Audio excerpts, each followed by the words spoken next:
Olá pessoal, tudo bem? Meu nome é Ingrid, eu sou trabalhadora do Grêmio Espírita Perseverança e Caridade e estamos aqui hoje para dar continuidade ao estudo do Evangelho do Cristo, que realizamos todos os domingos. E hoje vamos dar continuidade ao estudo do capítulo 16. Não se pode servir a Deus e a Mamon. E o texto que nós vamos ler hoje é o de Jesus na casa de Zaqueu. Mas antes de iniciar, como de costume, vamos fazer uma breve oração. Então, convido a todos a fechar os olhos, respirar fundo, buscando nos concentrar. Agradecemos a Deus por mais um dia, mais uma oportunidade de evolução espiritual. Agradecemos pela semana que passou. Agradecemos pelas bênçãos que são colocadas em nosso caminho. E aproveitamos a oportunidade para rogar ao Pai Celestial, ao Mestre Jesus, aos amigos de luz, que o nosso estudo possa transcorrer da melhor maneira possível e que nós possamos verdadeiramente compreender a mensagem do Cristo. Assim seja. Então, o texto de hoje, na verdade, a gente vai fazer a leitura somente da própria passagem do Evangelho. Esse capítulo, inclusive, ele é interessante porque ele começa com cada texto, na verdade, é um trecho do Evangelho e só depois vem as observações de Kardec, e as instruções dos Espíritos. Então, a gente vai ler um trecho do Evangelho de Lucas, Jesus em casa de Zaqueu. Tendo Jesus entrado em Jericó, passava pela cidade e havia ali um homem chamado Zaqueu, chefe dos publicanos e muito rico, o qual, desejoso de ver a Jesus para conhecê-lo, não conseguia devido à multidão, por ser ele de estatura muito baixa. Por isso, correu à frente da turba e subiu a um sicômoro para o ver, porquanto ele tinha de passar por ali. Chegando a esse lugar, Jesus dirigiu para o alto o olhar e, vendo-o, disse-lhe: Zaqueu, dá-te pressa em descer, porquanto preciso que me hospedes hoje em tua casa. Zaqueu desceu imediatamente e o recebeu jubiloso. Vendo isso, todos murmuravam a dizer: ele foi hospedar-se em casa de um homem de má vida. Entretanto, Zaqueu, pondo-se diante do Senhor, disse-lhe: Senhor, dou a metade dos meus bens aos pobres, e se causei dano a alguém, seja no que for, indenizo-o com 4 tantos. Ao que Jesus lhe disse: esta casa recebeu hoje a salvação, porque também este é filho de Abraão, visto que o Filho do Homem veio para procurar e salvar o que estava perdido. Lucas capítulo 19, versículos 1 a 10. Bom, então, o texto de hoje da gente nessa parábola é uma parábola muito interessante, é uma parábola que é cheia de simbolismos, cheia de alegorias, e que eu acredito que tenha muita relação com o que a gente vive hoje, principalmente nessa era da internet, das redes sociais. E tem uma palestra de Arthur Valadares no YouTube, tratando exatamente dessa parábola, em que ele traz uma espécie de metodologia de estudo para essa parábola, em que ele propõe a análise dela sob 3 perspectivas. Eu vou pedir licença aqui para usar essa metodologia que ele trouxe. Primeiro, analisando sob a perspectiva da multidão que estava em volta, a perspectiva dos apóstolos, das pessoas que estavam lá naquele momento, a perspectiva do próprio Zaqueu e, por fim, a perspectiva do Cristo. E começando com a perspectiva dos espectadores, dos apóstolos, das pessoas que estavam lá, a gente primeiro percebe logo o escândalo que foi Jesus ir para a casa de um publicano, chamar o publicano e dizer que vai lá para a casa dele. E essa é uma característica muito recorrente no Evangelho, a gente observa muito isso. Quando Jesus fala dos publicanos, tem essa passagem de Zaqueu, tem uma passagem de Levi também, o próprio Mateus era publicano. A passagem da parábola do bom samaritano, sabemos que os samaritanos, eles eram judeus, mas eles eram de um grupo étnico que não era muito bem visto pelos outros grupos de judeus, então eles também eram considerados de má vida, assim como os publicanos, Os publicanos, eles eram cobradores de impostos do Império Romano. Então, eles simbolizavam toda a opressão que os judeus estavam vivendo sob esse império, sobre o Império Romano. E também eram consideradas, então, pessoas de má vida, né? Feriam, de fato, né, aquela ideia que os judeus tinham do orgulho da raça e tal. Então, quando Jesus trata dos publicanos, ele busca justamente tocar nas nossas hipocrisias, né? E primeiro, a gente observa também, né, além dessa questão do escândalo, ele traz luz também para essa questão do quão a gente dá importância para as aparências, né? O quão a gente dá importância para os estereótipos, para as preconcepções, né? Quando colocamos as pessoas dentro de determinadas categorias, né? Dentro de determinados grupos fechados e que estão condenadas a serem pessoas de má vida, a serem pecadores e, portanto, não serem dignos da minha atenção, do meu cuidado, do meu amor, ou são pessoas consideradas, inclusive, de categorias menores. Nós estamos fazendo um desserviço, muitas vezes, até a nós mesmos, né? Porque nós nos furtamos de trocar com pessoas que podem, inclusive, estar 1 milhão de anos à nossa frente, mais adiantadas, né? Como é o caso de Zaqueu. E é interessante também a gente pensar, né, tentando trazer um pouco essa reflexão para os dias de hoje, como nós às vezes utilizamos determinadas bandeiras, entre aspas, nobres, para poder apontar os erros dos outros, para poder subjugar, para poder julgar as atitudes dos outros. Que foi o que muitas vezes acontecia, né, no tempo do Evangelho, que Jesus o tempo inteiro puxava a nossa orelha, né, como aconteceu com Zaqueu. Na passagem, ele fala assim, né, Zaqueu desceu imediatamente e o recebeu jubiloso. Vendo isso, todos murmuravam a dizer, ele foi hospedar-se em casa de homem de má vida. E Jesus logo em seguida respondeu, depois de Zaqueu falar e tal, aí Jesus respondeu, esta casa recebeu hoje a salvação, porque também este é filho de Abraão, visto que o Filho do Homem veio para procurar e salvar o que estava perdido, ou seja, essa casa recebeu hoje a salvação, porque este também é filho de Abraão, ou seja, este também é seu irmão. Ou seja, não julgue, não fale dessa forma do seu irmão, tão merecedor quanto você da minha atenção, do meu amor. Então é muito interessante a gente observar isso e também tentar trazer isso para os tempos de hoje. Né?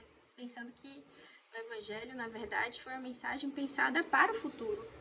Né? Nós ainda estamos refletindo e buscando entender o seu verdadeiro sentido até hoje, né? Carentes ainda que somos da palavra do Cristo, da mensagem libertadora. Né? E bom, é interessante a gente pensar também que muitas vezes, isso foi uma observação que Arthur fez, que eu achei interessante também, muitas vezes nós utilizamos,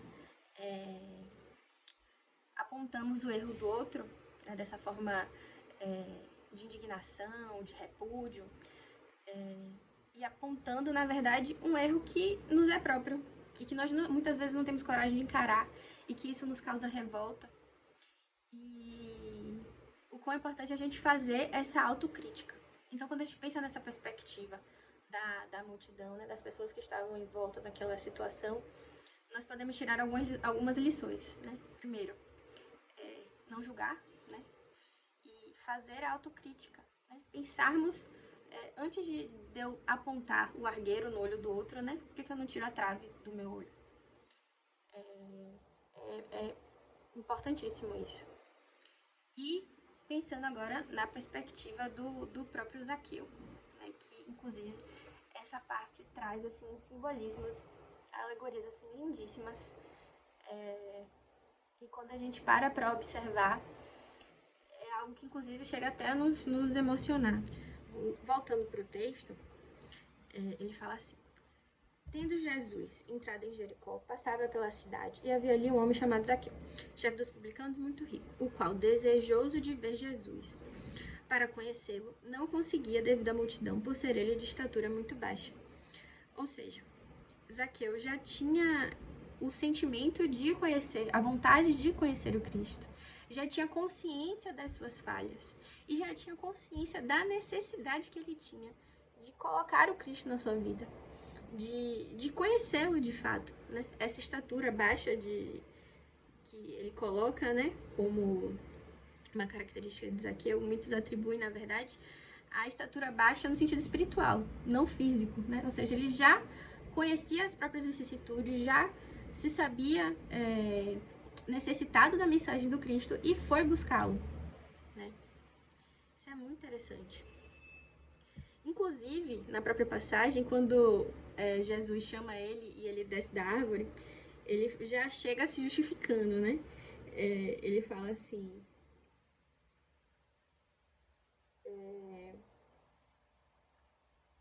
Senhor, dou a metade dos meus bens aos pobres, e se causei dano a alguém, seja no que for, indenizo com quantos tantos. Ou seja, ele já sabia dos seus débitos, digamos assim, já sabia da sua condição e já chegou justificando: ó Senhor, essas aqui são as minhas...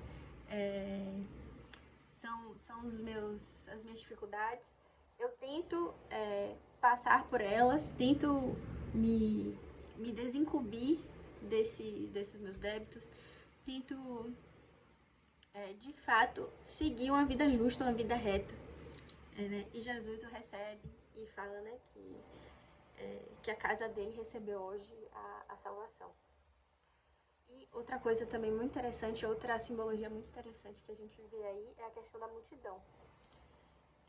O que essa multidão de fato representa? Primeiro, ela pode representar uma batalha interna que a gente vive. Uma batalha interna que a gente vive com os erros que já cometemos, com as nossas próprias dificuldades, com as nossas vicissitudes, com os nossos maus hábitos, né? Tudo aquilo que cultivamos dentro de nós que nos afasta do caminho do Cristo. Essa multidão também, e agora pensando, né, tentando trazer um pouco essa parábola para os dias de hoje, essa multidão pode representar o que está lá fora, né, o mundo, que muitas vezes nos chama ao hedonismo, ao consumismo exacerbado, a colocarmos o nosso ideal de felicidade em coisas e não em pessoas, e não nas nossas vivências, né, na nossa evolução moral propriamente. E essa multidão estava impedindo Zaqueu de chegar ao Cristo. Então o que ele faz? Ele sobe numa árvore e sobe num sicômoro, né, uma espécie de árvore. E então, essa parábola está nos convidando a quê? A gente subir, né? Sublimar. A gente ultrapassar essas dificuldades, nos elevarmos e tentar buscar o Cristo. E assim Zaqueu fez e assim Zaqueu conseguiu. É muito interessante também esse simbolismo, né? E se, por um lado, a perspectiva que nós analisamos, né, da multidão tenta nos trazer a ideia de autocrítica, a ideia do não julgamento, né, do enxergar a primeira trave no nosso olho do que o regueiro no olho do nosso irmão. Essa perspectiva de Zaqueu, ela pode nos trazer uma lição primeiro, de humildade, perseverança, de vontade de seguir, né, de compreensão com aqueles que nos compreendem, né? Porque a multidão com certeza não compreendia Zaqueu, os apóstolos não compreendiam Zaqueu, pelo contrário, o julgavam. Então, assim, primeiro a humildade de se reconhecer pequeno, de reconhecer os seus próprios defeitos, e a perseverança de tentar buscar ser melhor, de subir, né? De encontro ao Cristo. E por fim, pensando na perspectiva do Cristo, não podia ser de outra forma que não sob a perspectiva do amor, né? Jesus, isso está no Evangelho, né? Ele conhece o nosso coração, conhece a todos os nossos defeitos, todos os nossos vícios, mas também todas as nossas virtudes. Então, se nem o próprio Cristo, que é o Cristo, nos julgou, né? Em vários momentos, vários trechos do Evangelho, ele se absteve do julgamento e se colocou, na verdade, numa posição de acolhimento, né, de compreensão. Por que a gente não deveria fazer o mesmo, não é? Então, É com esse olhar de amor, de compaixão, de caridade, que nós também devemos olhar o nosso irmão assim como Cristo fez. Então, esse foi o nosso estudo de hoje. Recomendo a palestra, né, que está no YouTube, Arthur Valadares. Não sei se é Zaqueu ou se é a parábola de Zaqueu, alguma coisa assim. E é isso, espero que tenha sido proveitoso e que nós possamos seguir com o exemplo de Zaqueu, né, no nosso dia a dia, na nossa vida. Então, vamos fechar os olhos, respirar fundo, buscando novamente conectar a nossa mente ao Pai Celestial, ao Mestre Jesus, agradecendo pela leitura de hoje, agradecendo pelo farol que é o Evangelho em nossas vidas e rogando ao Pai Celestial, ao Mestre Jesus, força, discernimento, clareza, para que nós possamos seguir o caminho que foi trilhado pelo Cristo Jesus. Que a nossa semana seja tranquila, que nós possamos passar pelas dificuldades que virão da melhor maneira possível e que no próximo domingo possamos estar aqui novamente para dar continuidade ao estudo do Evangelho. Assim seja. Obrigada, pessoal. Até mais.